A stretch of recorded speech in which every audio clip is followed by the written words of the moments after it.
नमस्कार, ABP news पर हाजिर हूं मैं रुमाना इसाक खान। आगे का एजेंडा देख रहे हैं आप। पश्चिम बंगाल के संदेशखाली को लेकर आज भी हंगामा जोरदार है और इस बीच सूत्रों के हवाले से बड़ी खबर सामने आई है। एनआईए ने संदेशखाली मामले में जांच शुरू कर दी है और जल्दी ही एनआईए इस मामले में एफआईआर दर्ज कर सकती है।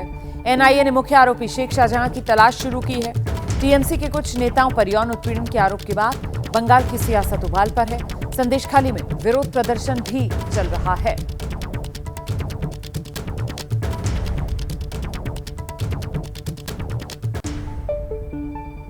तो संदेशखाली मामला, सूत्रों के हवाले से बड़ी खबर।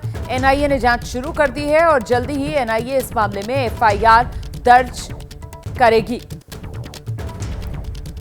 हम सीधे आपको लेकर चलते हैं। हमारे साथ हमारे सहयोगी श्रीनिवास इस वक्त मौजूद हैं। दिल्ली से वरुण जैन हमारे साथ मौजूद हैं। पहले आपको वरुण के पास लेकर चलेंगे और जरा जानेंगे वरुण से, एनआईए की एंट्री हो गई है संदेशखाली जांच मामले में। वरुण, देखिए बिल्कुल, क्योंकि मामला बेहद संवेदनशील और गंभीर है और जिस तरीके से जो मुख्य आरोपी है शहनवाज शेख लगातार फरार चल रहा है। आपने देखा जब ईडी की टीम मनी लॉन्ड्रिंग के मामले में पूछताछ करने के लिए पहुंची थी, तब ईडी के अधिकारियों पर ही जो शेख शाहजहां शेख के जो गुर्गे हैं उन्होंने हमला कर दिया था। तो मामला बेहद गंभीर है और शेख शाहजहां लगातार फरार चल रहा है। सूत्र इस बात की जानकारी दे रहे हैं कि एनआईए ने अपनी शुरुआती जाँच भी इस पूरे मामले के अंदर शुरू कर दी है और शेख शहनवाज की गिरफ्तारी के लिए जो छापेमारी है वो की जा रही है। इस बात की भी आशंका बनी हुई है कि वो बांग्लादेश की तरफ फरार हो गया हो, लेकिन मामला बेहद गंभीर है और जिस तरीके से एक पॉलिटिकल इन्फ्लुएंस शेख शहनवाज का अपने पश्चिम बंगाल के अंदर है, तो कहीं ना कहीं इस बात की भी आशंका बनी हुई थी कि लोकल पुलिस है वो मामले को गंभीरता से ना ले। उनका जो एक सपोर्ट है, सपोर्ट सिस्टम, वो जो आरोपियों के साथ बना रहे। यही वजह है कि एनआईए की अब इस मामले के अंदर एंट्री हो गई है और अब इस बात की उम्मीद बनी हुई है कि जो मुख्य आरोपी है शेख शहनवाज, उसकी इस मामले के अंदर गिरफ्तारी हो। जी बहुत शुक्रिया वरुण जैन इस तमाम जानकारी के लिए। बड़ी खबर आपको बता देते हैं। पश्चिम बंगाल विधानसभा में जो नेता विपक्ष हैं शुभेंदु अधिकारी, वो आज उत्तर 24 परगना में संदेशखाली का दौरा करेंगे। कलकत्ता हाईकोर्ट ने शुभेंदु अधिकारी को उत्तर 24 परगना में संदेशखाली का दौरा करने की सोमवार को इजाजत दे दी थी। संदेशखाली रवाना होने से पहले शुभेंदु अधिकारी ने एक बड़ा बयान दिया। वो दावा कर रहे हैं ममता सरकार ने उन्हें संदेशखाली जाने से रोका, लेकिन कोर्ट की इजाजत के बाद अब वो संदेशखाली जा रहे हैं। पूरा दिन का हियरिंग हुआ। ऑनरेबल जस्टिस सब ऑप्शन के ऊपर डिस्कशन किया। स्टेट गवर्नमेंट का बात भी सुना, हम लोग का बात भी सुना। उसका बाद जो जजमेंट आया, अपलोड हुआ, आपका सामने है। हम लोग कोर्ट का ऑर्डर मानते हुए हम लोग निकलने वाला है, लेकिन मेरा पास, मैं उम्मीद करूंगा डीजीपी और एसपी बसीरहाट कोर्ट का ऑर्डर को अमल करेंगे। फिर दोबारा कोर्ट में जाने, थर्ड टाइम कोर्ट में जाने के लिए हम लोग का कोई जरूरत नहीं होगा, ये मेरा उम्मीद है। और आइए सीधे अब आपको पश्चिम बंगाल लेकर चलेंगे। हमारे साथ हमारे सहयोगी श्रीनिवास इस वक्त मौजूद है। श्रीनिवास, आज शुभेंदु अधिकारी संदेशखाली जाएंगे। कुल मिलाकर एक बार फिर संदेशखाली आज सियासत का मैदान बनता हुआ नजर आएगा। देखिए रोमाना, अगर मैं बताऊं तो अगर बंगाल में अभी किसी चीज़ की बात हो रही है, वो सियासत की गली हो या आम लोग, बात सिर्फ संदेशखाली की है। क्योंकि मैं बंगाल में पिछले 5 दिनों से लगातार घूम रहा हूं। शुभेंदु अधिकारी कलकत्ता से तकरीबन सुबह 9 बजे के आसपास यहां से निकल गए हैं, लेकिन अगर निर्विघ्न उन्हें जाने दिया जाता है, कहीं किसी तरह की बाधा नहीं आती है, तो हम उम्मीद करते हैं कि 11 साढ़े 11 बजे शुभेंदु अधिकारी वहां पहुंच जाएंगे। लेकिन सबसे बड़ी बात यह है कि बार बार ममता सरकार का ये कहना है कि जिस तरह के आरोप लगाए जा रहे हैं, अभी तक जितने भी शिकायतें आई हैं, एफआईआर हुआ है, उसमें कहीं भी महिलाओं ने सेक्सुअल हरासमेंट की बात नहीं की है। तो एक तरफ से ये दावा किया जा रहा है, दूसरी तरफ बीजेपी ये कह रही है कि ममता की पुलिस जो है, जो पश्चिम बंगाल की पुलिस है, वो सरकार के इशारे पे काम कर रही है, वो शिकायतें नहीं ले रही है। अगर ले भी रही है तो ऐसी वैसी धाराओं में उन्हें गिरफ्तार किया जा रहा है। अभी तक कुल 18 आरोपी गिरफ्तार हो चुके हैं, जिसमें जो मुख्य 3 नाम आपने सुना होगा, शेख शाहजहां, शिबू हाजरा और उत्तम सरदार। इसमें शेख शाहजहां अभी तक फरार है, शिबू हाजरा और उत्तम सरदार गिरफ्तार हो चुके हैं। बात हो रही थी कि क्या वो बांग्लादेश चले गए, ऐसी ही बातें शिबू हाजरा के बारे में भी की जा रही थी। लेकिन शिबू हाजरा को वहीं संदेश खाली से नदी के इस तरफ एक जगह है नैझट, वहां से गिरफ्तार किया गया। लोग ये भी बताते हैं कि शेख शाहजहां कहीं नहीं गया है, वो उसी इलाके में है। उसका इतना दबदबा है कि उसको पुलिस तब तक गिरफ्तार नहीं कर सकती जब तक ममता बनर्जी का आदेश ना आ जाए कि शेख शाहजहां को गिरफ्तार करना है। जब चलिए, मैं बहुत खुद शुक्रिया संदेश आपका इस खाली तमाम गया जानकारी के लिए। और इस बीच संदेश खाली का दौरा करने के बाद एनसीडब्ल्यू की जो अध्यक्ष हैं, राष्ट्रीय महिला आयोग की अध्यक्ष रेखा शर्मा, उन्होंने पश्चिम बंगाल के राज्यपाल डॉक्टर सीवी आनंद बोस से मुलाकात की। बंगाल में राष्ट्रपति शासन लगाने की मांग महिला आयोग के अध्यक्ष की तरफ से की गई है। जो मैंने ज़मीनी चीज़ें देखी हैं, जिन महिलाओं से मिली हैं, जो हमने रिकॉर्ड करी हैं उनको स्टेटमेंट्स, वो सभी स्टेटमेंट लगाते हुए मैं ये कहूँगी कि यहाँ पर प्रेसिडेंट रूल होगा तभी महिलाएं सुरक्षित होंगी। ये पहली बार नहीं है। मैं मुर्शिदाबाद गई हूँ, मैं मिदनापुर गई हूँ, मैं क्लोज टी गार्डन्स में गई हूँ, द्वार के एरियाज़ में देखा है मैंने 24 परगना में देखा है। हर जगह महिलाओं की हालत बहुत बुरी है और जहाँ भी इस तरह की स्थिति आती है वहाँ उनको कभी भी जस्टिस नहीं मिलता। पश्चिम बंगाल की सरकार ने कदम उठाए हैं, तुरंत ही उस दिन लोगों को गिरफ्तार किया गया। पुलिस लॉ एंड ऑर्डर पे कड़ी नजर रखी है और जिनको गिरफ्तार किया गया है उन पे जो केस धारा है वो सेक्शन भी लागू हो चुके हैं। ये सब हो चुका है। केवल हम लोग सब पूछना चाहते हैं कि महिला कमीशन की तरफ से रेखा शर्मा जी से कि मध्य प्रदेश में 34 साल की एक पेट से थी, वो पेट में बच्चा था एक औरत, और उस पे सामूहिक बलात्कार हुआ और उसको जलाने की ये कोशिश, अब वो लड़ रही है अपनी जिंदगी, अपने प्राणों के लिए। ऐसा क्यों है कि मध्य प्रदेश में नेशनल वुमेन कमीशन या आप नहीं पहुंचे? ऐसा क्यों है कि एनसीडब्ल्यू तुरंत ही जब मणिपुर में जो महिलाएं ने कंप्लेंट किया, आप तक खबर आई थी लेकिन आप नहीं पहुंचे मणिपुर? ऐसा क्यों है कि अर्जेंटली आप मणिपुर, जहां डबल इंजन सरकार है, वहां क्यों नहीं गए?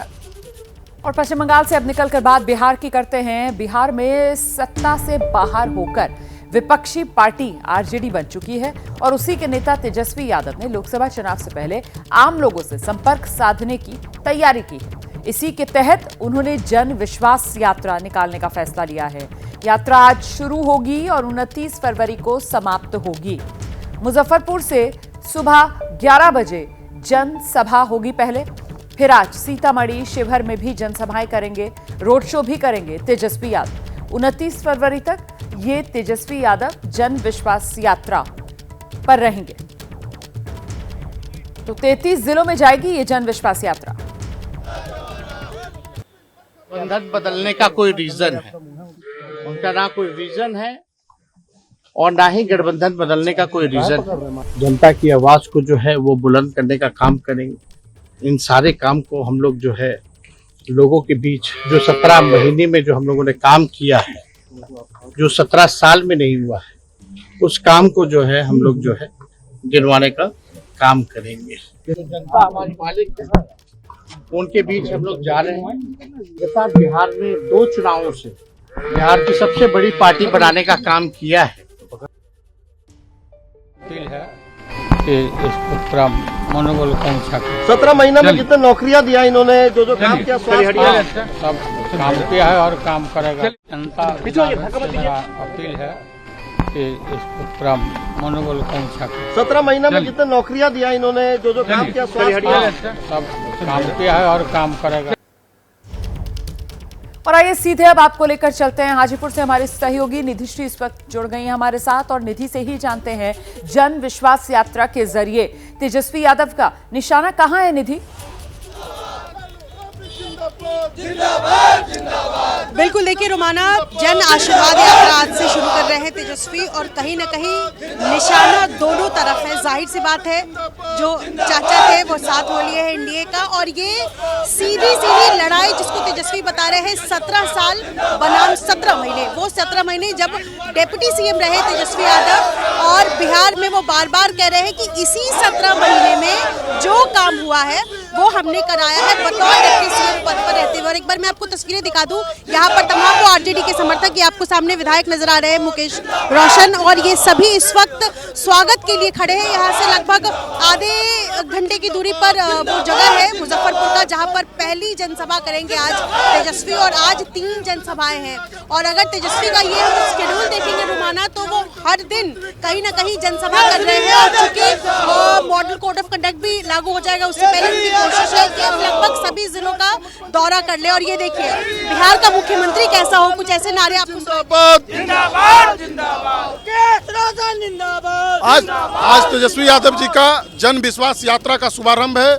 उसी क्रम में आज मुजफ्फरपुर जाने के दौरान हाजीपुर के राम आशीष चौक पर हम अपने नेता का स्वागत करने के लिए पूरे जोश और खरोश से, पूरे क्रांतिकारी अभिनंदन करने के लिए हम लोग निशाना किस पर साधेंगे तेजस्वी, ये तो बताइए। आप सब लोग जान रहे हैं 17 साल बनाम 17 महीना, जो 17 साल में नहीं हुआ एनडीए की सरकार में, वो महागठबंधन की सरकार में 17 महीना में तेजस्वी यादव जी ने ऐतिहासिक कदम उठाने का काम किया, और 5 लाख लोगों को नौकरी और रोजगार देने का काम किया है। भाई तेजस्वी जिंदाबाद। एक और बात बता दूं, तेजस्वी ने जब यात्रा की शुरुआत अपने घर से की है, तो उन्होंने कहा कि सीएम नीतीश कुमार के पास ना तो विजन है ना ही रीजन है कि उन्होंने हमारे साथ यूज छोड़ा और एनडीए के खेमे में चले गए।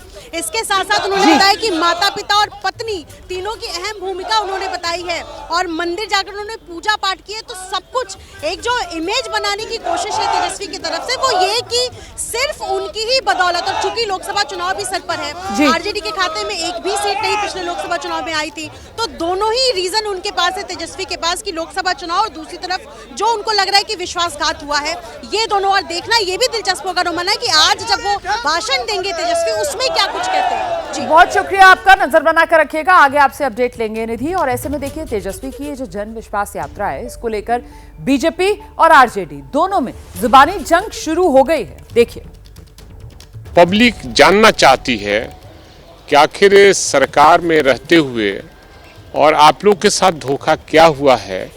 इन सब चीज़ों को लेकर, और केंद्र सरकार जो वादा जनता से की थी, उस वादा को सरजमीन तक नहीं पहुंचा पाई। इन सब चीज़ों को लेकर और जनता के बीच में हमारे नेता तेजस्वी प्रसाद जा रहे हैं 20 तारीख से। अरे पहले उनको लूट यात्रा निकालना था। बिहार में जो भ्रष्टाचार उन्होंने किया, उनके परिवार ने किया, वो पहले तो लूट यात्रा को बताना चाहिए कि जी कितना भ्रष्टाचार उन्होंने किया है, उनके परिवार ने किया। आगे बढ़ते हैं, बात प्रधानमंत्री नरेंद्र मोदी की करेंगे। पीएम मोदी चुनाव से पहले एक तरफ मंदिरों का उद्घाटन और शिलान्यास कर रहे हैं, और दूसरी तरफ राज्यों में विकास की परियोजनाओं को पंख दे रहे हैं। बड़ी खबर ये, प्रधानमंत्री नरेंद्र मोदी आज जम्मू के दौरे पर हैं। जम्मू कश्मीर को 32,000 करोड़ की परियोजनाओं की सौगात आज प्रधानमंत्री देंगे। पीएम मोदी जम्मू के मौलाना आजाद स्टेडियम में 85 विकास परियोजनाओं का उद्घाटन करेंगे, 124 परियोजनाओं का शिलान्यास करेंगे। और ये जो परियोजनाएं हैं वो स्वास्थ्य, शिक्षा, रेल, सड़क, विमानन, पेट्रोलियम, इंफ्रास्ट्रक्चर से जुड़ी हुई ये योजनाएं हैं। 32,000 करोड़ से ज्यादा की सौगात जो प्रधानमंत्री की तरफ से आज दी जाएगी जम्मू के लोगों को। अपने इस कार्यक्रम के दौरान पीएम जम्मू कश्मीर के लगभग 1500 नवनियुक्त कर्मचारियों को नियुक्ति पत्र भी बांटेंगे। पीएम विकसित भारत विकसित जम्मू कार्यक्रम के तहत सरकारी योजनाओं के लाभार्थियों से संवाद भी करेंगे। सीधे आपको लेकर चलते हैं, हमारे साथ हमारे सहयोगी अजय बाशलू इस वक्त मौजूद हैं। अजय, कब तक प्रधानमंत्री नरेंद्र मोदी के पहुंचने का यहां पर कार्यक्रम है, क्या है तैयारियां? देखिए रोमाना, प्रधानमंत्री नरेंद्र मोदी का जो कार्यक्रम है वो करीब 11:30 बजे बताया जा रहा है यहाँ शुरू होगा और इसी एमए स्टेडियम में वो आज एक पब्लिक रैली करेंगे और इसी पब्लिक रैली के जरिए जो लोकसभा चुनाव आने वाले हैं उसका बिगुल भी वो फूकेंगे यहाँ से। और लगातार यहाँ हम देख रहे हैं कि जिस तरह से परियोजनाओं का यहाँ उद्घाटन हो रहा है वो परियोजनाएं ऐसी थी जिन परियोजनाओं का जिक्र यहीं इसी एमए स्टेडियम में जब 2013 में ललकार रैली हुई थी उसमें उन्होंने जिक्र किया है। चाहे वो यहाँ आईआईटी हो, चाहे आईआईएम हो, क्योंकि आईआईटी की इनॉग्रेशन जो है वो अब पीएम आज कर रहे हैं। और 2013 में उन्होंने कहा था कि क्या जम्मू कश्मीर के लोगों को यहाँ पर बेहतर पढ़ाई लिखाई करने के ऑप्शंस नहीं होने चाहिए और वो हिंट उन्होंने तब दिया था। और अब आज देख रहे हैं कि लोग यहाँ किस तरफ से आ रहे हैं और बीजेपी की जो यहाँ पर उपलब्धियाँ रही हैं वो गिनाने की कोशिश करेंगे। और साथ में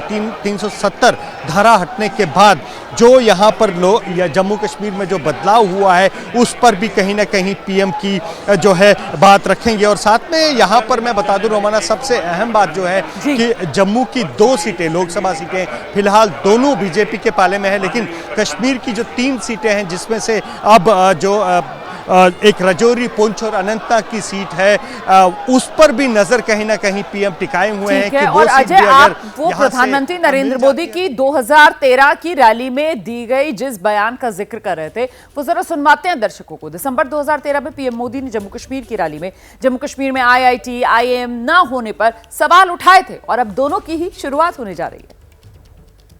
मेरे जम्मू कश्मीर में आईआईएम नहीं होना चाहिए, आईआईटी नहीं होना चाहिए। क्या यहां के नौजवान पढ़ लिख करके हिंदुस्तान के अंदर अपना नाम रोशन नहीं कर सकते? लेकिन भाइयों बहनों, शैक्षिक संस्थाओं का जो विकास होना चाहिए उसको करने में भी न जम्मू कश्मीर की सरकार को भरोसा है और न ही दिल्ली सरकार को विश्वास है। आगे का एजेंडा देख रहे हैं आप। बात जरा समाजवादी पार्टी और कांग्रेस के बीच सीटों पर फंसे पेच की करेंगे। उत्तर प्रदेश में कांग्रेस और समाजवादी पार्टी के बीच अब तक सीटों को लेकर सहमति नहीं बनी है, लेकिन समाजवादी पार्टी 27 उम्मीदवारों के नाम का ऐलान अभी तक कर चुकी है। अब सूत्रों के हवाले से बड़ी खबर यह मिल रही है कि समाजवादी पार्टी ने कांग्रेस को 17 सीटों का ऑफर दिया है, जिसमें रायबरेली भी है, अमेठी भी है, वाराणसी, बागपत, गौतम बुद्ध नगर, गाजियाबाद जैसी सीटें शामिल हैं। ये सभी सीटें ऐसी हैं जहां समाजवादी पार्टी कभी नहीं जीती है। तो 17 सीटों का ऑफर समाजवादी पार्टी की तरफ से कांग्रेस पार्टी को किया गया है। और इस बीच ये जो ऑफर किया जा रहा है इसी को लेकर कुछ और अहम जानकारियां आपको दे देते हैं। कांग्रेस का एसपी को ऑफर सूत्रों के हवाले से अमेठी, बागपत, बुलंदशहर, बाराबंकी, रायबरेली, सहारनपुर, फतेहपुर सीकरी, कानपुर, वाराणसी, गौतम बुद्ध नगर, हाथरस, सीतापुर, अमरोहा, गाजियाबाद, झांसी, कैसरगंज, महाराजगंज। तो ये वो 17 सीटें हैं जिनका ऑफर कांग्रेस को समाजवादी पार्टी की तरफ से दिया गया है। तो ये सीटें जो समाजवादी पार्टी कांग्रेस को ऑफर कर रही है और कह रही है कि आप इन पर चुनाव लड़िए, लेकिन अभी तक इस पर मोहर नहीं लगी है। आप जानते हैं इससे पहले समाजवादी पार्टी की तरफ से कांग्रेस को 11 सीटें दी गई थी। उसका बाकायदा एक्स पर पोस्ट कर ऐलान समाजवादी पार्टी ने कर दिया था, लेकिन फिर समीकरण बदले और इंडिया गठबंधन में रहे चौधरी जयंत इंडिया गठबंधन को बाय बाय बोलकर एनडीए में शामिल हो गए। ऐसे में वो जो आरएलडी को भी 7 सीटें देने की बात पहले ऐलान समाजवादी पार्टी ने किया था, कहीं ना कहीं गुंजाइश बढ़ी और अब समाजवादी पार्टी 17 सीटों का ऑफर कांग्रेस को। सीट शेयरिंग को लेकर कल अखिलेश यादव ने एक बयान भी दिया था, जिस पर जयराम रमेश कांग्रेस के जो नेता हैं उनका भी बयान सामने आया था, गठबंधन की दुहाई देता हुआ। सुनिए। अभी बातचीत चल रही है, कई दौर में बातचीत हो चुकी है, कई सूचियां उधर से आई, सूची इधर से भी गई। जिस समय सीटों का बंटवारा हो जाएगा समाजवादी पार्टी उनके न्याय यात्रा में शामिल हो जाएगी। समाजवादी पार्टी चाहती है कि इंडिया गठबंधन के रूप में हम लड़ें। हम भी चाहते हैं कि इंडिया गठबंधन और मजबूत हो। यहाँ वहाँ सीटों हम कुछ चाहते हैं, वो कुछ चाहते हैं। ये देखिए, जब समझौता होता है अलग अलग दलों के बीच में, लेन देन का सवाल है। हर एक पार्टी को कुछ लेना पड़ता है, लेना चाहती है पर देना भी पड़ता है। तो उसमें थोड़ा समय लग रहा है, पर मुझे पूरा विश्वास है अखिलेश जी का बयान जो कल था वो भी बड़ा सकारात्मक था कि हम चाहते हैं कि इंडिया गठबंधन हो, सीट शेयरिंग फॉर्मूला जल्द से जल्द तय हो, और उस भावना को मैं पूरा समर्थन देता हूँ। हमारी पार्टी भी समर्थन देती है। और जानकारी के लिए सीधे आपको लेकर चलेंगे वीरेश पांडे, हमारे सहयोगी इस वक्त मौजूद है। जरा जानते हैं वीरेश से, सूत्र क्या जानकारी दे रहे हैं? समाजवादी पार्टी का 17 सीटों वाला ऑफर कांग्रेस को कबूल है क्या? देखिए, इसके पीछे एक और आपको ब्रेकिंग न्यूज दे दूं और बड़ी खबर एबीपी न्यूज पर दे दूं। अखिलेश यादव ने अमेठी और रायबरेली के अपने बड़े नेताओं को सूचित कर दिया है। आज सुबह सुबह उन्होंने सूचित किया कि देखो, मैं रायबरेली में नहीं आ रहा हूं। अगर नहीं आ रहा हूं, बावजूद इसके रायबरेली और अमेठी की सीट मुलायम सिंह नेताजी की नीतियों पर ही चलेगी समाजवादी पार्टी, और हम वहां अपना प्रत्याशी नहीं उतारेंगे। इस सूरत में भी कि गठबंधन समाजवादी पार्टी और कांग्रेस का हो या न हो, अखिलेश यादव ने कहा है कि समाजवादी पार्टी के प्रत्याशी अमेठी और रायबरेली में नहीं उतरेंगे, वो कांग्रेस पार्टी के प्रत्याशियों का समर्थन वीरेश, ये तो परंपरा रही है समाजवादी पार्टी की तरफ से। मेरा सवाल ये था, ये तो आगे की बात हो गई, लेकिन अभी की स्थिति क्या है, उसको लेकर सूत्र आपको क्या जानकारी दे रहे हैं? ये कल की खबर है कि 17 सीटों का ऑफर समाजवादी पार्टी की तरफ से कांग्रेस को किया गया है। समाजवादी पार्टी ने कल ही एक गेंद जो है वो कांग्रेस के पाले में डाल दी थी। राहुल गांधी की जो भारत जोड़ो न्याय यात्रा है वो यूपी में चल रही है, तो अभी तक बात बन पाई है या नहीं, ये मेरा सवाल है। देखिए, बात नहीं बन पाई है। अगर बात बन गई होती तो अखिलेश यादव रायबरेली में शामिल होते। बात नहीं बनी है। बात कहां अटकी है? एक सीट है, उसके बारे में भी बता देता हूं आपको। वो कौन सी सीट है और कौन सा शख्स है, कौन सा व्यक्ति है जो ये बात नहीं बनने दे रहा है। समाजवादी पार्टी के सूत्रों से बात करें तो प्रियंका गांधी का नाम सामने आ रहा है। प्रियंका गांधी वाड्रा मुरादाबाद की सीट को लेकर अड़ी हुई है। मुरादाबाद की सीट जो जीती हुई है समाजवादी पार्टी, वो कतई देना नहीं चाहती है। ऐसे में जो दबाव है लगातार कि मुरादाबाद दीजिए, वो प्रियंका गांधी चाहती हैं। रॉबर्ट वाड्रा मुरादाबाद से ही हैं, उनका पैतृक घर मुरादाबाद है। वो बहुत शुक्रिया आपका इस तमाम जानकारी के लिए। तो वीरेश बता रहे हैं, सूत्र उनको एक जानकारी दे रहे हैं, मुरादाबाद सीट जो है प्रियंका गांधी का ससुराल आप कह सकते हैं मुरादाबाद को, रॉबर्ट वाड्रा वहीं से आते हैं, और ये सीट 2009 में कांग्रेस के मोहम्मद अजहरुद्दीन ने सीट पर जीत भी दर्ज की थी। तो ये वो सीट है जिसको लेकर कांग्रेस की तरफ से डिमांड रखी जा रही है, और फिलहाल समाजवादी पार्टी ये सीट कांग्रेस को देने को तैयार नहीं है। सिटिंग एमपी समाजवादी पार्टी के डॉक्टर एसटी हसन इसी सीट से हैं। हालांकि गौर करने वाली बात यह है कि समाजवादी पार्टी ने अभी तक जिन 27 उम्मीदवारों के नाम का ऐलान कर दिया है, उसमें मुरादाबाद सीट या फिर उसके लिए उम्मीदवार के नाम का ऐलान अभी तक समाजवादी पार्टी की तरफ से नहीं किया गया है। तो जिस तरीके से सीट बंटवारे को लेकर खींचतान चल रही है, उससे सवाल उठ रहा है कि यूपी में अखिलेश भी एकला चलो का नारा बुलंद करेंगे। पेच अभी भी उलझा हुआ है। इसका सबूत यह कि अखिलेश अब तक यूपी में राहुल गांधी की न्याय यात्रा में शामिल नहीं हुए, और ना ही आगे शामिल होने का कोई प्लान सामने आया है।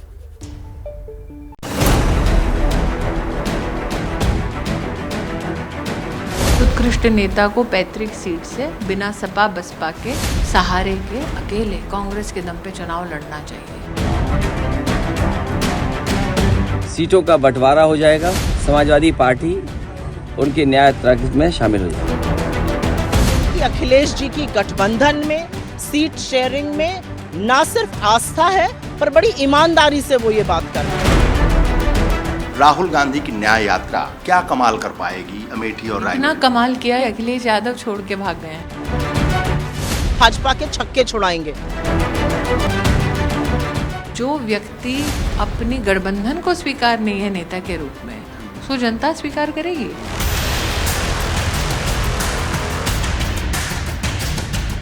क्या इंडिया गठबंधन में यूपी को लेकर पेच फंस गया है? क्या ममता और केजरीवाल के बाद अखिलेश यादव भी कांग्रेस का साथ छोड़ने की तैयारी में हैं?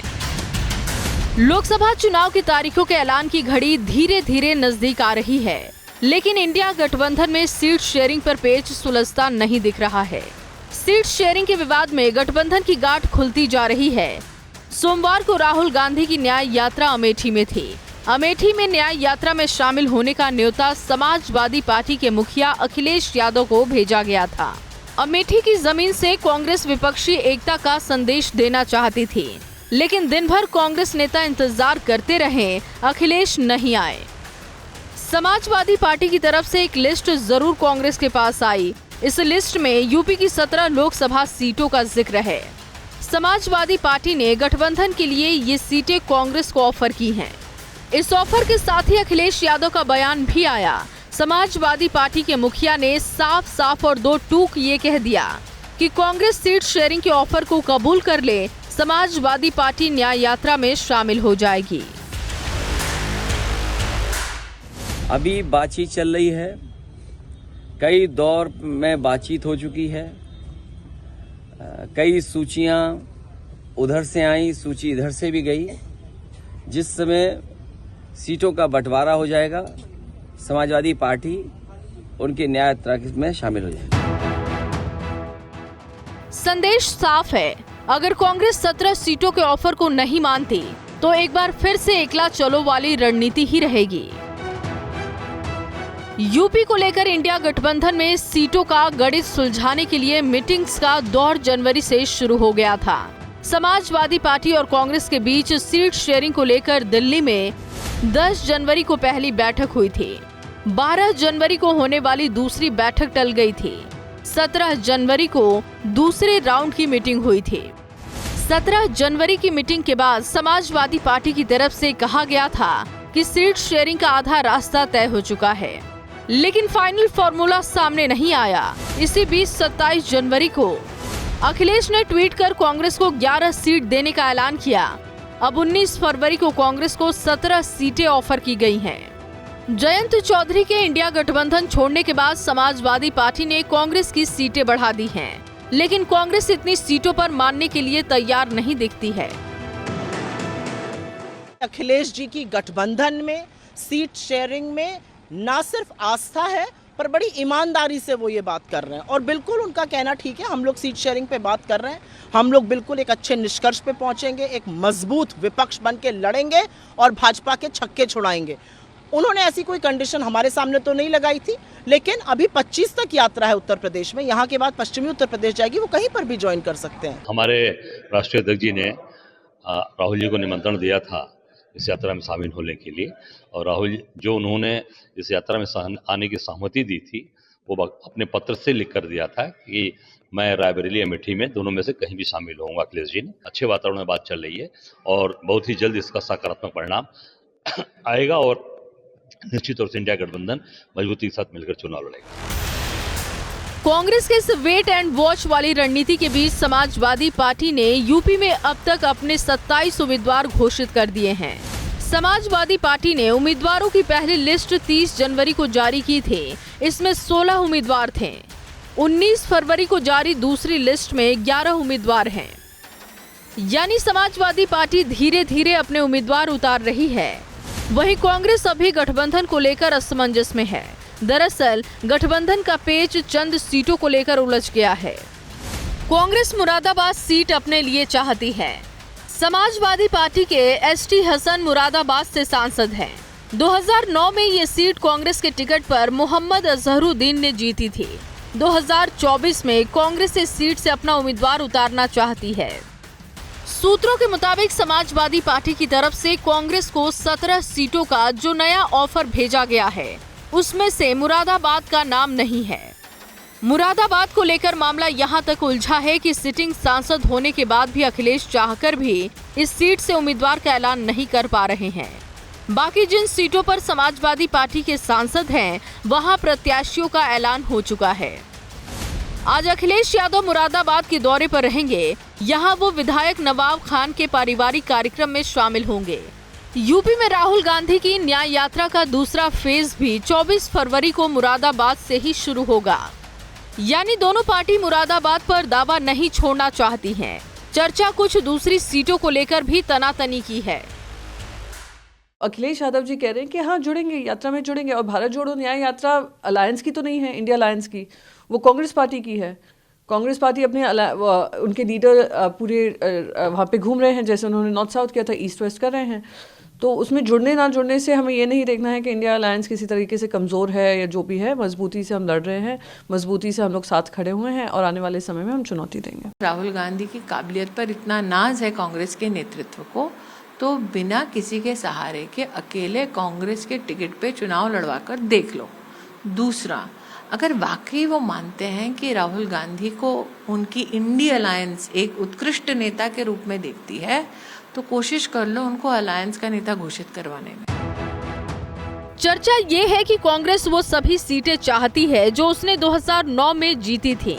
ये आंकड़ा 21 सीटों का है, इसीलिए कांग्रेस फिलहाल वेट एंड वॉच के मूड में है। राहुल की न्याय यात्रा अभी कुछ और दिन यूपी में है। ऐसे में कांग्रेस को भरोसा है कि बात बन जाएगी और अखिलेश न्याय यात्रा में शामिल होंगे। वहीं समाजवादी पार्टी भी कांग्रेस के जवाब का इंतजार कर रही है।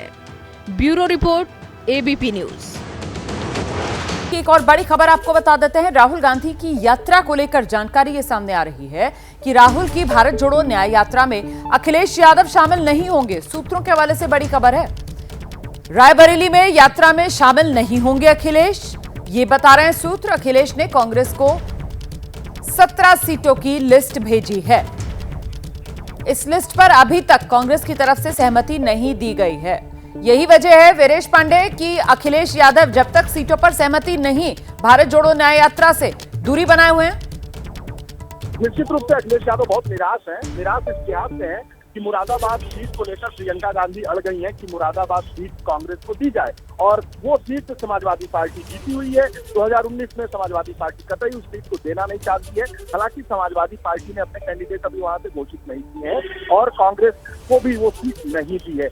ऐसे में लगातार एक दबाव की राजनीति चल रही है। अखिलेश यादव आना चाहते थे, उन्होंने ऑन रिकॉर्ड कहा था कि रायबरेली में मैं जरूर शामिल होऊंगा। बिल्कुल, तो देखना दिलचस्प होगा इंडिया गठबंधन का उत्तर प्रदेश में क्या भविष्य होता है। नजर बना के रखिएगा, अपडेट होगा तो दर्शकों तक पहुंचाएंगे।